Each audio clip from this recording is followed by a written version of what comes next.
wabarakatuh. Sedang membuat kuih cara. Ya, dia memasukkan ke dalam yang lubang acuan yang keempat, kelima, dan yang terakhir lubang yang keenam. Yeah. Okey, dia meletakkan inti kuih cara iaitu coklat rice.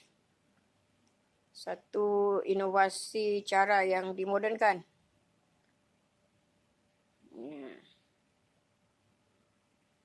Itu dia. Dan yang terakhir. Okey. Dan menutup acuan dengan sebaiknya untuk membiarkan kuih cara itu masak sempurna. Okey.